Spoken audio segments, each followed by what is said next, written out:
they all have their place. So it's the reason why I think we're talking about this, because we had a side conversation about design, and it's important because especially in this space, we see it in other spaces too. Lawyers do the same thing, but especially in this space because it's such an aesthetic space, right? People really favor design over everything, and it's rampant. And don't get me wrong, design is important. You can't have a bad looking website, but I see so many things sacrificed because of design, that actually hurts the performance of the website, hurts the rankings. And I can't tell you, we get clients all the time that say, hey, we redesigned this website, last year and our rankings have tanked. What's going on? So we have to troubleshoot it.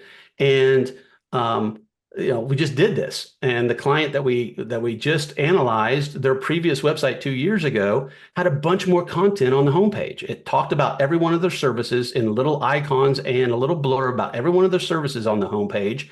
And when you looked at the amount of service related content on the homepage, and then versus what they got from the new design, it was big image of the doctor, which is good, video background, which slows the site down, as featured in all the publications the doctor was featured in, a little bit about the doctor. It was 3 scrolls before we could even get, without clicking a navigation item, without even getting to what they actually did. So, learning about the doctor is very, very important, and having a good designed website is very, very important. But keep in mind, the user wants to make sure you do what they want. They want to know that you do tummy tucks and that you specialize in it. And if you don't feature that very prominently, they're going to leave and go, competitors a back click away. So sacrificing your navigation for a hamburger menu on desktop may not be the smartest thing, because you're now having to make someone click to see it. And matter of fact, we just had this, and the client really liked the hamburger menu and, clean design, but we were able to pull out the procedures in a navigation. So we had a very simple navigation, procedures and about the doctor. It's 2 most important things, right? Then everything else was in a hamburger menu. So you can do these things. So there's ways to blend good design and still have the back end. But I see this all the time where you can tell the agency is focusing 100% on design over everything else. And let's face it, if you're a business owner, a doctor, that's going to cater to your ego.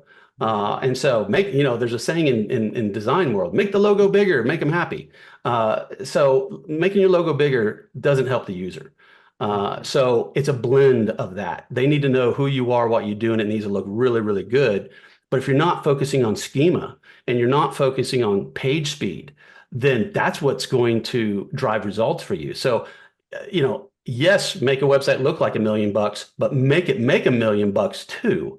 And if you're not asking those questions, like what are you going to do with, people change the URLs all the time, right? They keep it simple or follow some kind of logical file path. That's wrong. It's keyword driven, SEO silo driven. But no one's talking about that with web design. They're talking about, videos playing in the background. So, which are good. We'll do that too, but we just don't sacrifice the other things. So our specs are page speed has to hit a minimum score. And if the background image, we can't do that with that background video playing, then we have to sacrifice something else. So it's this give and take with design versus functionality that you really got to have those discussions, and hard discussions sometimes, to make sure that we're thinking about the user. Tony, can you speak to some of that historic? Yeah, absolutely. I mean, our competitors are smart. I mean, they're not wrong for blowing up these doctors and making them in their $10,000 suit and their Bugatti and all that stuff. It's beautiful. You see them everywhere. You see them on social media, but where you don't see them is at the top of Google, because they're more focused on actually showing off themselves as opposed to being there for the patient. Somewhere along the lines, these websites turned from patient information to doctor ego showing off. And like I said, really smart, from a selling point. I'm a salesman, and obviously I think it's great, make more deals, wonderful. But in the end, is that actually good for the patient? We talked about before and after photos.